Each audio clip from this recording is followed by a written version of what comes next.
So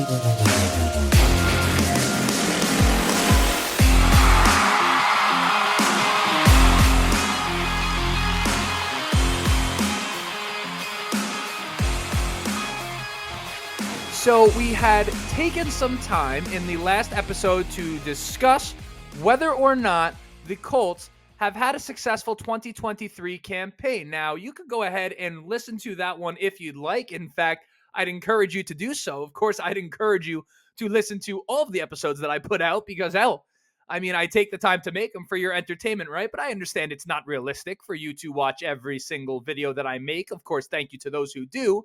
But for those who didn't see the last one, let me sum it up for you real quick.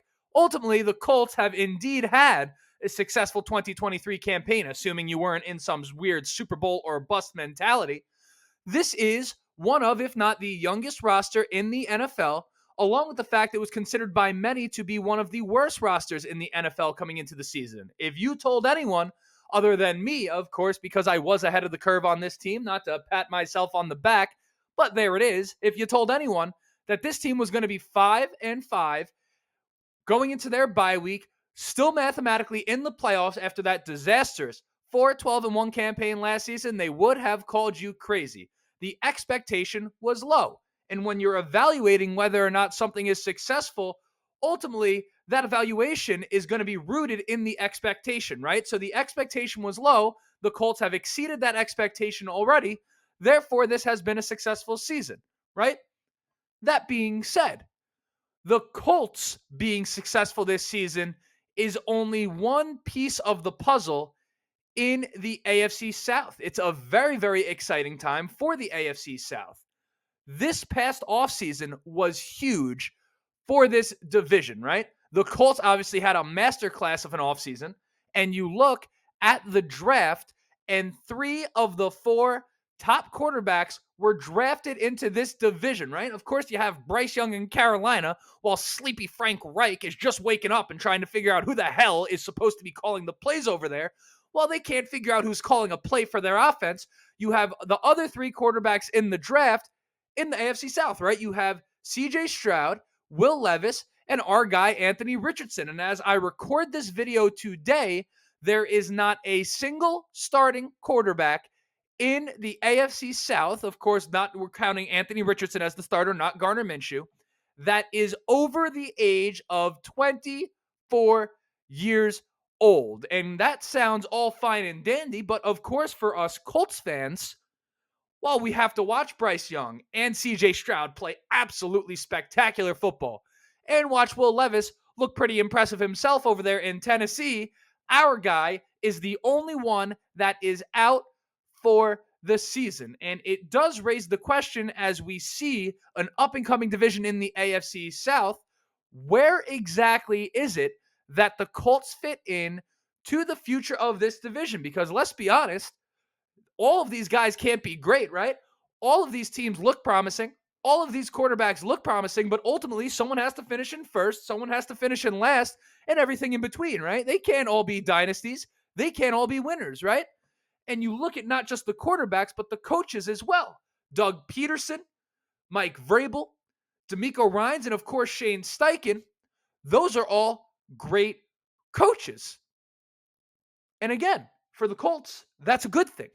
But also, it's kind of a scary thought because all of the teams look promising. Of course, you have the Jags being the front runners as it currently stands, the Titans, who we always have to respect.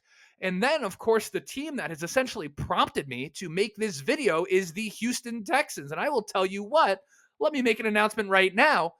I, in the future, am going to be careful with the way I talk about these Houston Texans.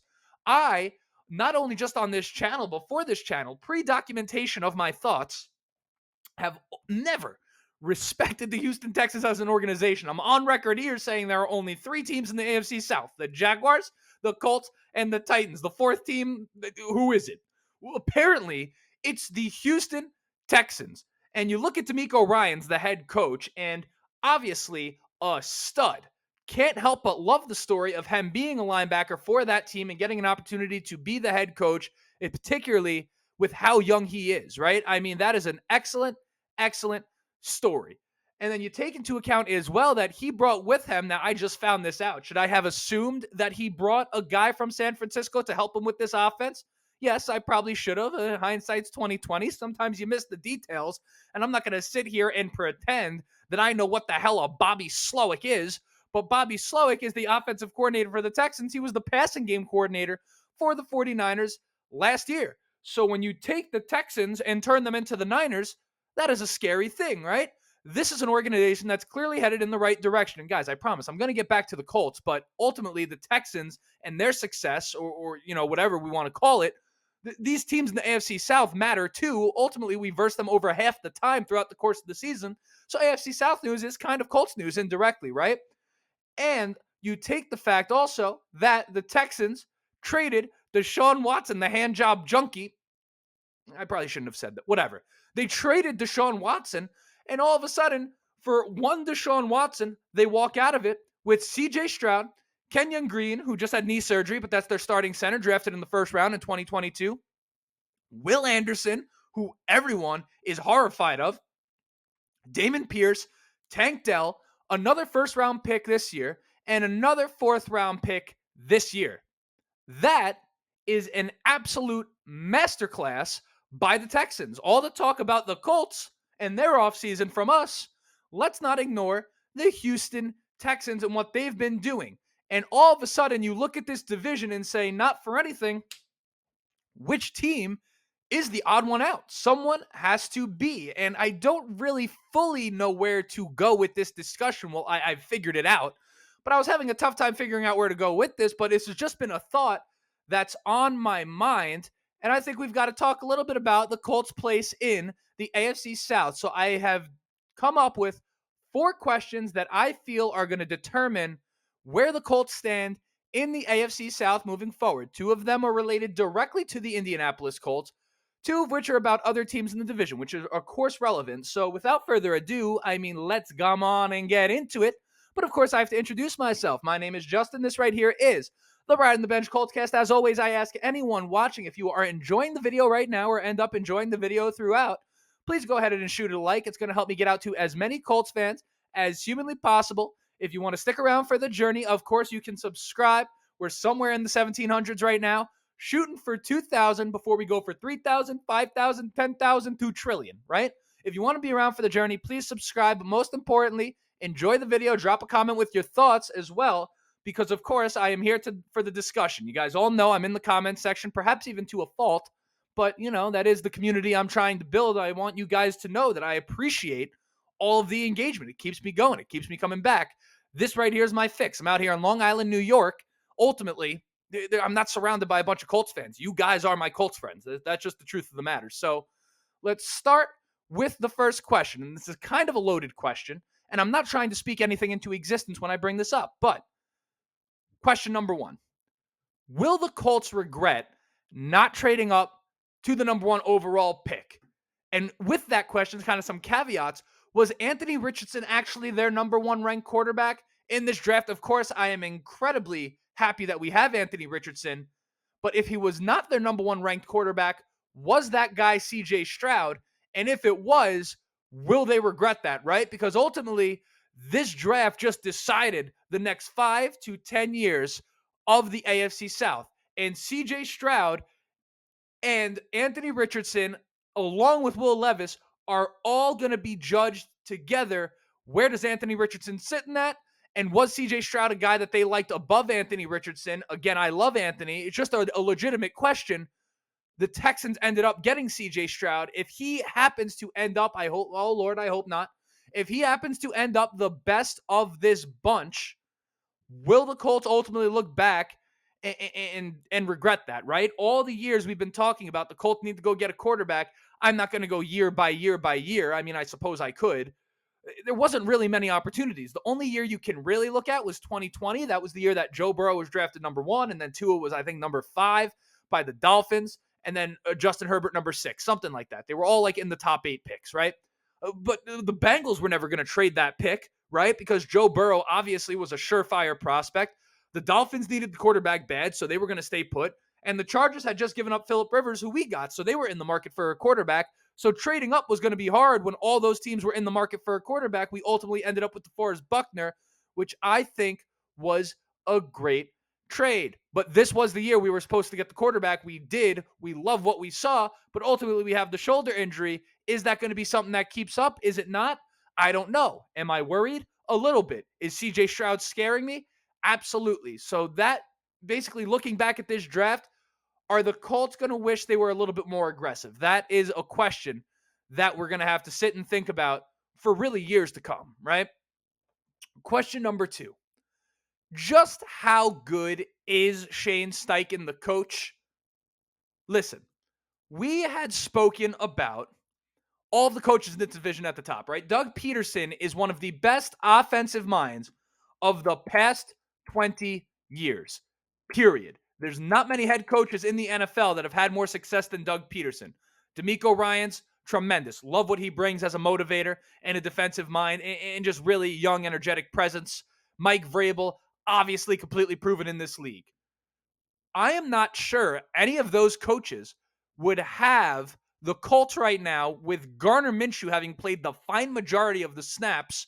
I'm not sure any of those coaches would have had the Colts at 5-5 right now. And that's important because ultimately, listen, quarterback is wildly important, but maybe just as important as the quarterback is the coach. Every great team that you can think of has a great coach. And it's quite possible right now that Shane Steichen, although this is premature, is one of the top 3 to 5 head coaches in the NFL. It's possible.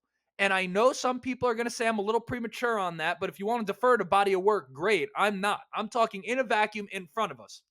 How many guys are more impressive than Shane Steichen this season? I couple that with his resume as an offensive coordinator, and I say it's quite possible this guy is the best coach in this division and one of the best coaches in the NFL. If that turns out to be true, then it's likely the Colts won't regret not going up to the number 1 pick to get whoever they have, because obviously we've seen what he can do with Anthony Richardson. But that's another question that once we know the answer to just how good he is, it's going to go a long way in telling us where the Colts stand moving forward. Now let's go to the not Colts related questions, but still relevant to the Colts. Do not click out of the video just yet. I saw your hand moving, you monster. Will the Titans be able to reinvent their offense? Will Levis is a guy, in my opinion, I'm not sure if any of you have gotten a chance to watch him on the Titans. I think he looks pretty good. Quite frankly, I thought he got a hard time in college. I thought that Will Levis had all the tools to be a big-time NFL quarterback. You ask people at Kentucky about Will Levis, absolutely raving reviews about his character, about his work ethic, etc., etc. Now, people say maybe he's a little bit arrogant, but not for anything. You show me an asshole, and I'll show you a quarterback, or vice versa. This is what my buddy Asif says on the Eagles cast. He says, you show me a quarterback, I'll show you an asshole, right? You got to have some sort of ego to be playing quarterback in the NFL. All the greats, Tom Brady, Aaron Rodgers, you name it, right? There's a little bit of an ego there. But the Titans have Derrick Henry and DeAndre Hopkins as the cornerstone players of this franchise offensively, not named Will Levis. Those dudes are both on the back end. How will the Titans be able to bring in talent into the next generation to nurture Will Levis as he comes up? I have a ton of respect for this organization, but in my opinion, the Titans actually have the toughest road for greatness in the AFC South over the course of the next 3 to 5 years. Final question, and this is a big one and maybe a reactionary one, but curious to see where you guys stand on this. Is CJ Stroud actually better than Trevor Lawrence right now? This is another question like that Shane Steichen one, where the body of work, of course, you can't argue, but I'm looking in a vacuum. CJ Stroud right now is maybe playing better football than Trevor Lawrence has ever played in his career, and I don't mean any, this is not meant to be a diss at Trevor. Trevor really is the best quarterback in this division, and it's not particularly close until CJ Stroud came along, right? It's more speaking to how scary Stroud is. If you asked me out of the draft, when it came to being pro-ready, CJ Stroud was far and away the best quarterback in this draft. In fact, he was my favorite prospect in this draft. Full transparency. Sorry, Anthony Richardson. Now you're my favorite in this draft, right? And I, of course, did not know all of the intangibles that Anthony Richardson has. The sky is the limit. He has upside like no other quarterback in the league, right? But CJ Stroud is a monster. He makes throws that other guys can't make. how good is he, right? Because you look at the infrastructure in Houston as opposed to the Jaguars, right? Trevor has Christian Kirk, Calvin Ridley, Evan Ingram, Doug Peterson, Travis Etienne, Zay Jones. I mean, who else am I forgetting? A defense that's playing very well. I mean, they have an offensive roster of a team that's all in trying to win right now. And Trevor has really been solid at best this year. I mean, he's definitely been solid, but he's clearly, in my opinion, not quite in the echelon just yet of the guys like the Justin Herbert, despite the sensational comeback he made against them in the playoffs last year. On a week-to-week basis, guys like Herbert, Josh Allen, Joe Burrow, Patrick Mahomes, these guys are just a class above Trevor right now, and Jags fans and their organization are still kind of waiting for Trevor to just go from a B plus to that A, right? And I don't mean that with any disrespect, but then you juxtaposition that against what the Texans have going on, and you look what CJ Stroud is doing with a first-year offensive coordinator, a first-year head coach that isn't even an offensive-minded guy, and then you have Robert Woods, who is a shell of his former self. You have Nico Collins, who has played damn good. Noah Brown, Tank Dell, the rookie, who's a savage, but nonetheless a rookie, and Dalton Schultz, and what else, right? I mean, the defense isn't particularly impressive. He has nowhere near what Trevor Lawrence has. So you only have to wonder, one, if you took CJ Stroud and put him in Jacksonville, how good would he be? That's one question. And two, as the Texans continue to accumulate talent and presumably build to become better, barring they just do what the Texans do, but things feel a little bit different to me looking at Houston right now, how good is he going to get? That's a question we have to answer. Now, those are 4 questions right there that if we had a crystal ball and could answer all of those questions definitively, we would know exactly where the Colts stand in the AFC South moving forward. But as of right now, things are just developing, but I wanted to get the conversation started. We have a long way to go, and ultimately, it's a long wait till next year with Anthony Richardson. But in the meantime, let's stay focused on this season, right? We are 5-5, ready to go. Bye week. Let's see how we do going into the end of this season. That's all I got. I mean, I'm curious to hear what you guys think about where the Colts stand. How do you feel? Maybe anything. Any thoughts you have? But that was the entire episode right there. Until next time, my name is Justin. This right here was the Ride in the Bench Colts cast. Like, subscribe if you have not yet. And as always, go Colts.